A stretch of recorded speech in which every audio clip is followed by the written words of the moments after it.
वेद व्यास ने खुद ही वेदों का अर्थ पुराणों के रूप में कर दिया। पुराण एक थे, उन पुराणों को 18 भागों में विभाग किया।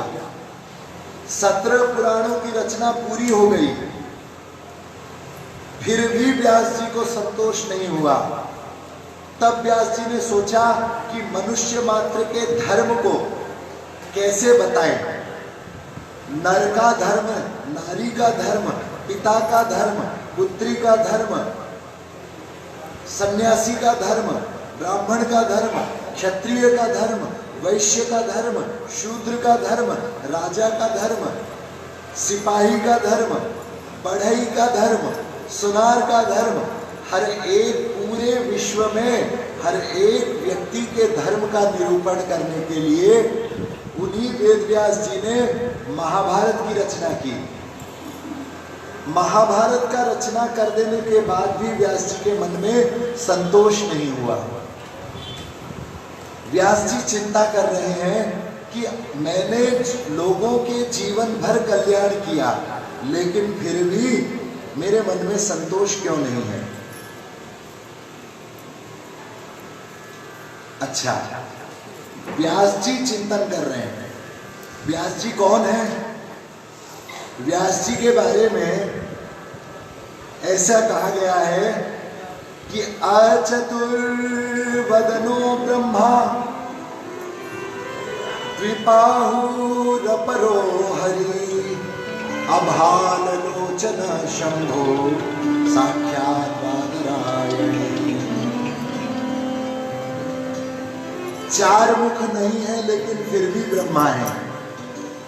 4 हाथ नहीं है, 2 हाथ हैं, फिर भी विष्णु है। 3 नेत्र ना होते हुए भी शंकर हैं। ऐसे व्यास जी के मन में ग्लानि हो रही है। अब हम सोचते हैं कि हमने खूब दान दक्षिणा दे दी लोगों को, लोगों के लिए खूब हॉस्पिटल बनवा दिए, जन कल्याण के लिए स्कूल कॉलेज खोल दिए, कहीं पे प्याऊ लगा दी, कहीं आश्रम बनवा दिया, कहीं बहुत बड़ी धर्मशाला बनवा दी। इतना सब करने पर हमारा कल्याण हो जाएगा? नहीं होगा भाई। जेते हॉस्पिटल तैयारी कर दियो, जेते दान कर दियो, जेते जन कल्याण कर दियो, वास्तव कल्याण मनुष्यर हो पारिबो नहीं।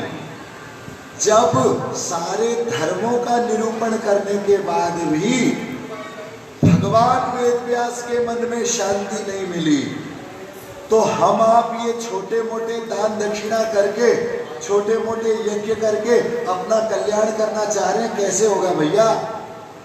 व्यास जी चिंतन में पड़ गए कि मुझसे कहाँ कमी रह गई। तब भगवान के मन के अवतार स्वयं नारद जी महाराज वहां प्रकट हो जाते हैं। बोलो नारद जी महाराज की। अच्छा, आप देखिए, जब वाल्मीकि का कल्याण होना था तो वहां नारद जी बिन बुलाए पहुंच गए थे। जब ध्रुव जी अपने घर को त्याग करके वन की ओर जाना चाहते हैं तो नारद जी महाराज अपने आप पहुंच गए बिन बुलाए। आज जब व्यास जी महाराज के मन में संदेह हो रहा है, शंका हो रही है, आत्मग्लानि हो रही है, तब भी नारद जी आ गए बिन बुलाए। प्रहलाद जी महाराज तो जब पेट में थे तभी अपने चेले को ढूंढते हुए नारद जी महाराज पहले ही पहुंच गए। बोलो राधे राधे। अब नारद जी महाराज के 4 शिष्य हैं, 2 बूढ़े शिष्य और 2 बच्चे शिष्य, 2 बूढ़े 2 बालक, और चारों के चारों भक्ति के महान आचार्य हैं। कौन? आदि कवि वाल्मीकि बुढ़ापे में दीक्षा लेते हैं। भगवान वेद व्यास जी बुजुर्ग हो गए थे, पुराणों की रचना करते करते बुढ़ापे में भागवत की दीक्षा मिली। 2 बच्चे, कौन? एक ध्रुव जी महाराज और प्रहलाद जी तो पेट में ही दीक्षा ले लिए। बोलो राधे राधे। अच्छा, और चारों में से किसी ने नारद जी को बुलाया नहीं था। कोई नहीं गया था निमंत्रण लेने, न फोन करके बुलाया था महाराज जी हमको भागवत सुना दीजिए, आइए हम बड़ा आयोजन करेंगे, 10 लाख 15 लाख खर्चा करेंगे, 20 लाख खर्चा करेंगे महाराज जी। हाँ, खूब चकाचक दक्षिणा मिलेगी। बोलो राधे राधे। नहीं नहीं, चारों को नारद जी महाराज ने, चारों ने नारद जी महाराज को बुलाया नहीं था। इससे क्या पता चलता है? तुम अच्छे शिष्य बन जाओ, अच्छे गुरु अपने आप तुमको ढूंढते हुए पहुंच जाएंगे। और अगर हम अच्छे शिष्य नहीं हैं तो साक्षात बृहस्पति, साक्षात सुखदेव जी महाराज भी मिल जाएंगे ना, तो उनमें दोष ही दोष दिखेगा। बोलो सद्गुरुदेव भगवान की।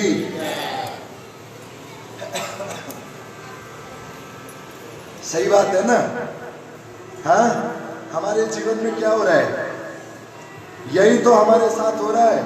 अच्छे से अच्छे संत महाराज हमारे जीवन में आते हैं, हमको मिलते हैं, लेकिन हमको हर संत में कोई ना कोई बुराई दिख जाती है। हमारे बाबा महाराज से कोई कहता, महाराज बाबा दीक्षा दे दो, बाबा आपके शिष्य कौन है? तो बाबा बोलते, यार मैंने तो कोई चेले मिले ही को नहीं, है ना? कबीर जी महाराज ने कहा कि जो मिलते हैं, जो गुरु ही मिलते हैं।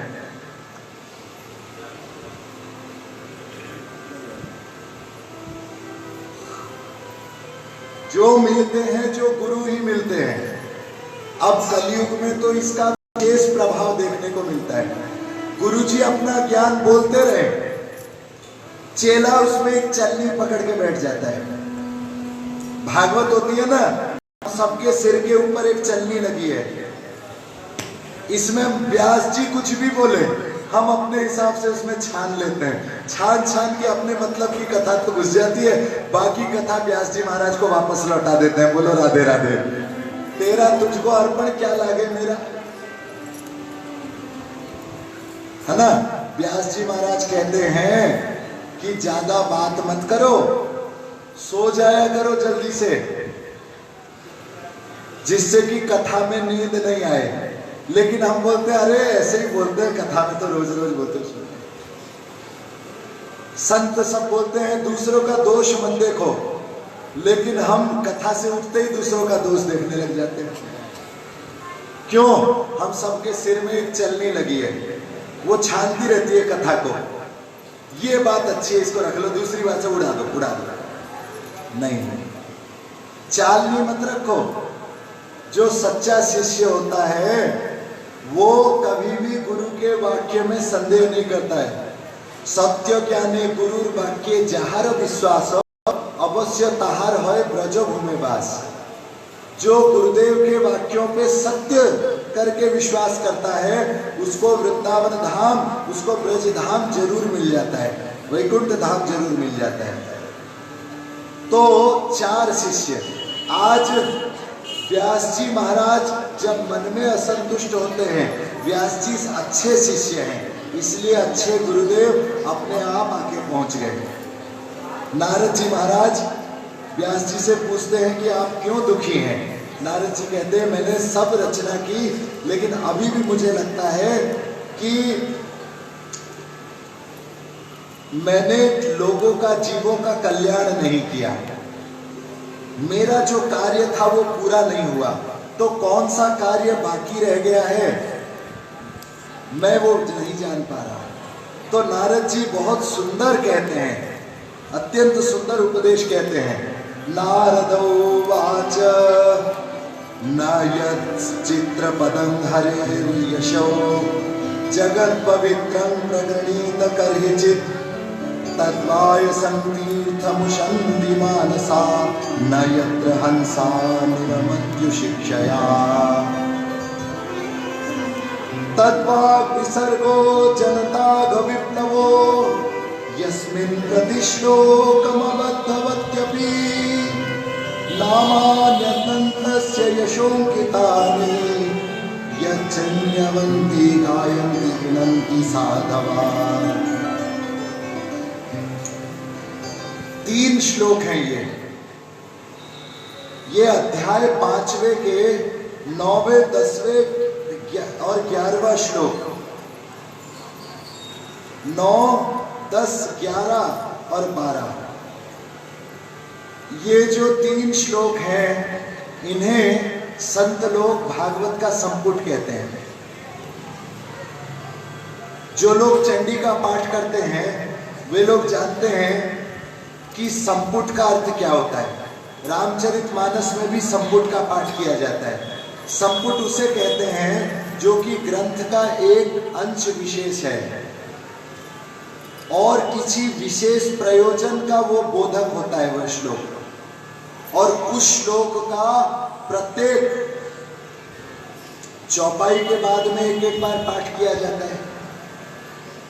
सबसे प्रसिद्ध संपुट श्री रामचरितमानस में लगाते हैं, मंगल भवन अमंगल हारी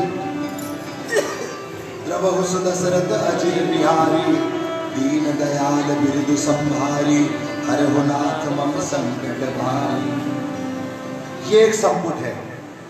जिनको धन का अभाव है वो संपुट लगाते हैं, विश्व भरण पोषण कर जोई ताकर नाम भरत अस होई।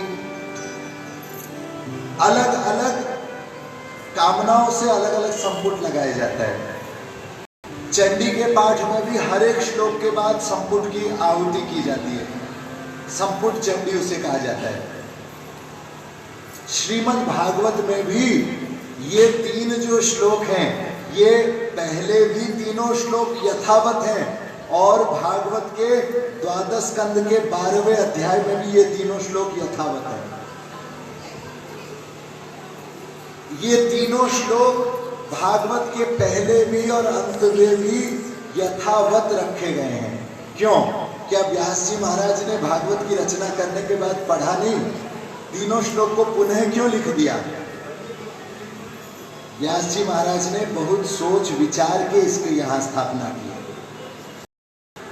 ये तीनों श्लोक भागवत के सार स्वरूप हैं। यही श्रीमद् भागवत के संपुट हैं। इसलिए यहाँ कहा गया इन तीनों श्लोकों को 2 बार लिखा गया, पहले स्कंद में भी और 12 स्कंद में भी, आखिरी स्कंद में भी। इनका अर्थ है, नारद जी कहते हैं, हे व्यास जी महाराज, आपने धर्म का तो निरूपण किया लेकिन परम धर्म का निरूपण नहीं किया। भगवान के नाम की ऐसी महिमा है